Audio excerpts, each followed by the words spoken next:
Jai Jagannath. It is a great privilege and honor to have in our portals GAJAPATI Maharaj, Shri Shri Divya Singh Dev. GAJAPATI Maharaj really needs no introduction. He is loved, admired and respected not only within our state but beyond our country and across the world.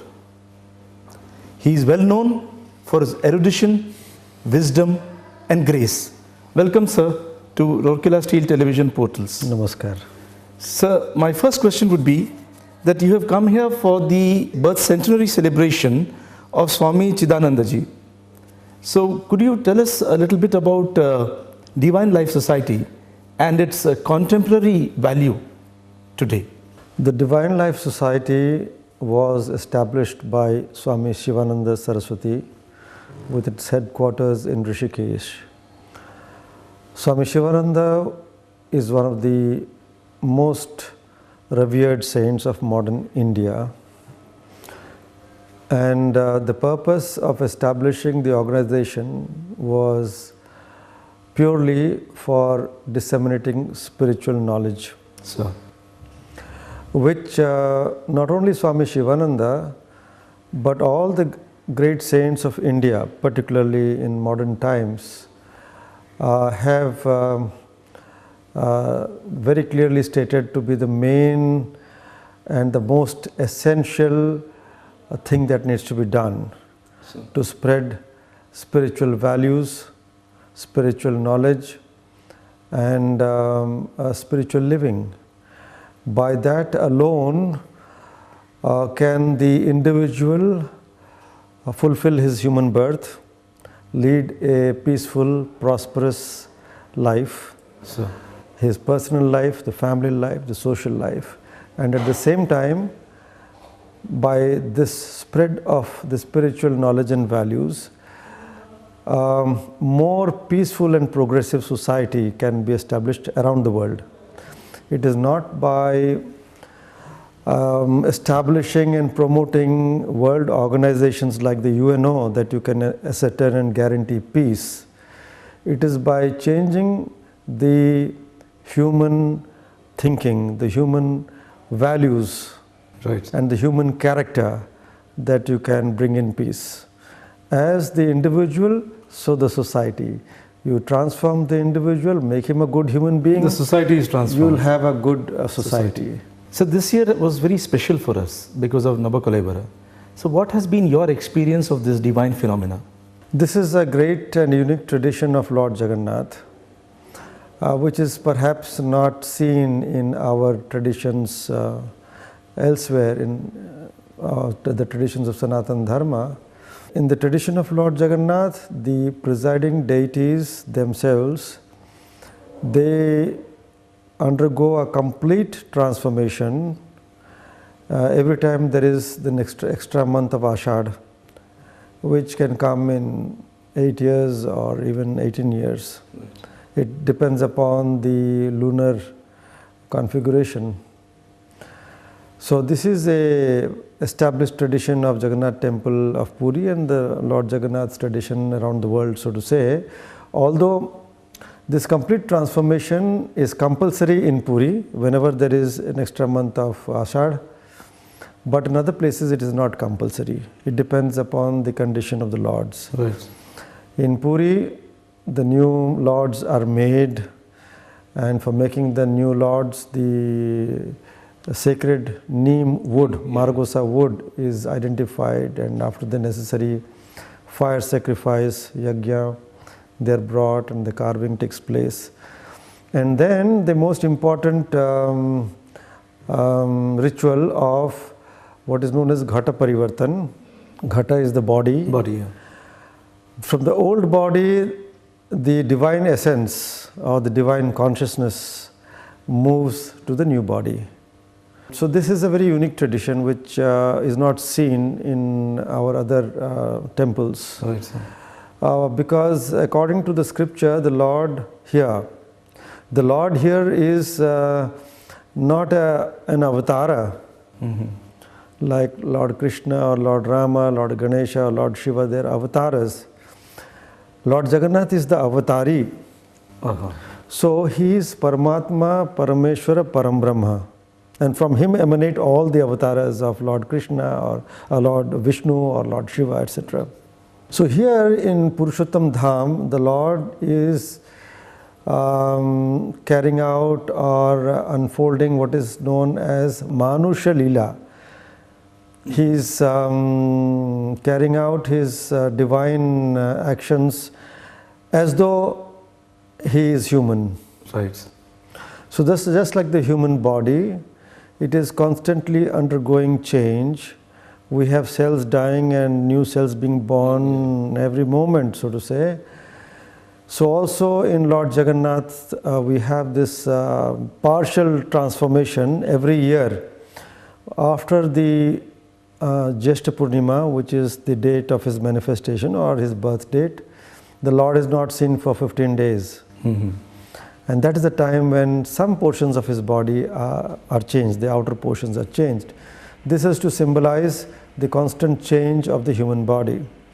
And just like at the end of life, the human body is totally dropped. Yeah. And the Atma, Jiva enters Atma, a new body. The consciousness is in us, the life principle in us takes on another body, a new birth. So also the Lord in this tradition of Lord Jagannath takes on a new body. So Lord Jagannath consciousness per se epitomizes tolerance, in the sense that you have his disciples from all castes, creeds, faiths, like Manya Das, Dasya Bhauri, Goswami Tulsidas, Bhakt Salbeg, Captain Beat, Guru Nanak. And but in today's world, we are talking about intolerance. It's become such a rage, this word, this term. So how do you think we can draw from the principles of Lord Jagannath's consciousness and make our nation and the world more tolerant and more accepting? It is by understanding spirituality in religion. Whether it is Christianity or Islam or Buddhism, Jainism, Sikhism, or our different sampradayas of Sanatana Dharma, if we focus and emphasize the core of religion or the main substance of religion, it is spirituality. Right. When we lose sight of the spiritual essence or the spiritual wisdom of religion, and confine ourselves to the outer show of religion and the dogmas and So sir, are you saying that we are so bogged down by rituals that we are forgetting spirituality or putting it on the back burner? We do not seem to understand what true religion is. Right. That understanding comes only when we understand what spirituality is. Right, right. So we go to the temple and offer our flowers or attend a program. That is good, but it is not really transforming me and my thinking unless I understand what is the spiritual knowledge, what is the spiritual understanding that I get from it. So spirituality is the essence behind all religions.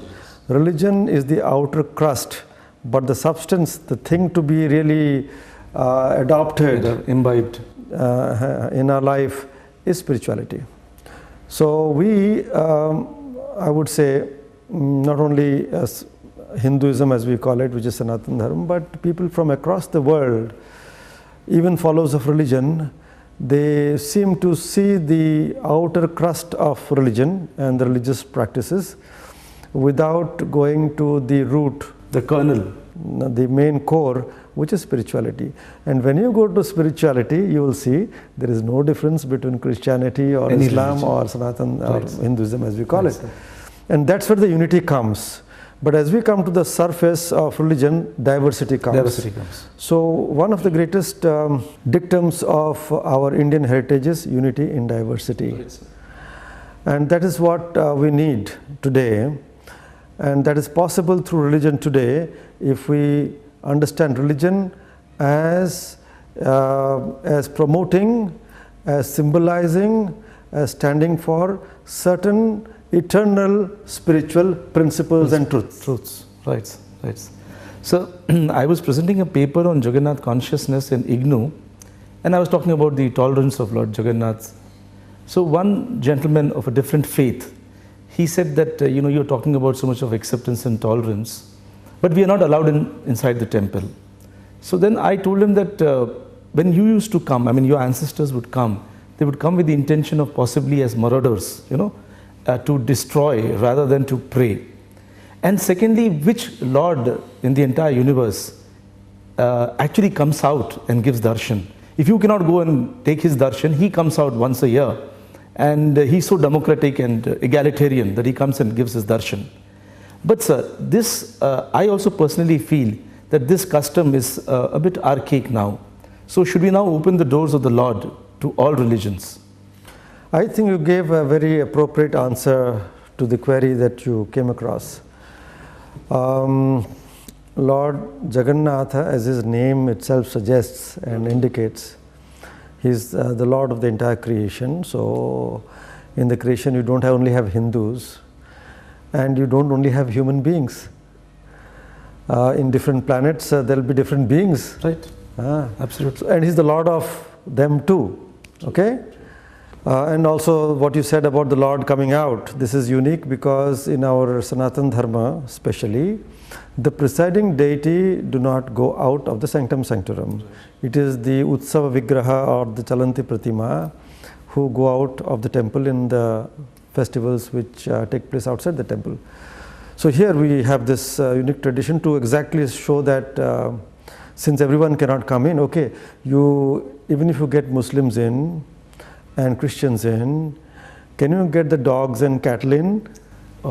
Right. Can you get the beings from the other planets in? Right. So therefore, the Lord himself comes out, where without any restriction, without any hindrance, all in the creation can see him. Right. And he comes out twice. Once on the date of his manifestation, which is Snana Purnima, and the other when he goes to his birthplace. However, the other matter that you raised, that it has become archaic. You see, traditions in any religion, they have two bases, let's say. One is the scriptures and its interpretation through the learned people of those scriptures. And the third is the sentiment of the devotees at large. So here on this question, we'll have to see whether scriptures raise any bar against non-Hindus entering. That is something which has to be referred to the Pandits, Mukti Mandap, let us say, or the Shankaracharya. Right. That's one aspect. The other aspect is the people's sentiment. Now, Lord Jagannath, as I said, belongs to everyone. But in that everyone, there is an inner circle, inner club, that is the Odiyas. Because Lord Jagannath is located, his temple, his Mula Pitha is not in Punjab or in Tamil Nadu, it's in Odisha. So the first charge is of the people of Odisha. So you have to find out what they feel about it. And also, you said it is archaic, but that is subject to debate, because the risk which the temple and the Lord had, let us say 500 years back, we had Firoz Shah Tughlaq first coming in the 13th century or so, with the intention of reaching Jagannath temple, but he came and destroyed the Barbati temple, Jagannath temple, thinking that it is there. That is Jagannath, So this temple got saved for some time, but then beginning from 13th century, there has been many raids, and about 20 odd times the lords have been taken and hidden. So the risk to the temple and the Lord which was there at that time, can we say it is non-existent now? With the terrorism and the fundamentalism. It might be more now then. With the terrorism and the fundamentalism that is spreading around the world, like cancer. And Puri, let me tell you, the Puri temple has been classified as a high risk, high category terrorist target.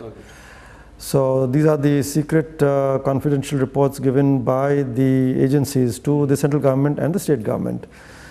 So in view of all these things, this archaic thing we have to reconsider and review. But as I said, that Lord Jagannath himself comes out, number one. Number two, his Mahaprasad is as sacred as the Lord himself, and everyone And can anybody can take it, yeah. and everyone can also worship. Worship. Guru Nanak worshipped Lord Jagannath on the sea beach. Right. Okay, and then everyone has his darshan during when he comes out. So, and those who cannot go in, and they happen to be in Puri on a particular day when the Lord is not coming out, there is also solution for that, because we have Lord Jagannath installed on in the Singhdwar, at inside the main entrance gate. And they say the darshan of Lord Jagannath there, who is known as Patita Pavana, is at par with the darshan of the Lord in the Sanctum Sanctorum. So there is no reason anyone who is not allowed to go into the temple should feel that he has been deprived of anything. Right, sir. So there is this beautiful legend of, or myth about Margasira Guruvar Puja, where Goddess Lakshmi, I mean, we can say that it's a kind of a statement on women's empowerment. And now we see in today's society, women are being so deprived of things, they are being tortured, they are being attacked. So how do we sensitize our society to the values which we are forsaking? You see, whether you say harassment or all these things, social evils that are taking place with reference to women, it is also happening with reference to the child. Child, yes. It is happening with reference to the deprived society, sections of the economically deprived society, sections of society. So many evils are going on. So if we are to find a common root, a common cause, you see, then I would say it is the lack of spirituality. Just like you have a tree, and the tree is having some problem. There is problem with the leaves, there is problem with the fruiting, everything is shriveling up. Right. So you don't go up and start polishing the leaves or trying to give water to or some nutrient to the fruit or something, because the problem is at the root. When the root is affected, the entire complex of the tree is affected. So all these social evils, take whichever type you want and wherever you want it, whether in India or America or Russia, the root cause is lack of spirituality. It is spirituality and the values which it promotes and teaches, which makes us a human being, which brings within us the human values of life, the moral, ethical, religious and spiritual values. That makes us a person with the right character, with the right personality. Right. And we are a good human being. That is the knowledge.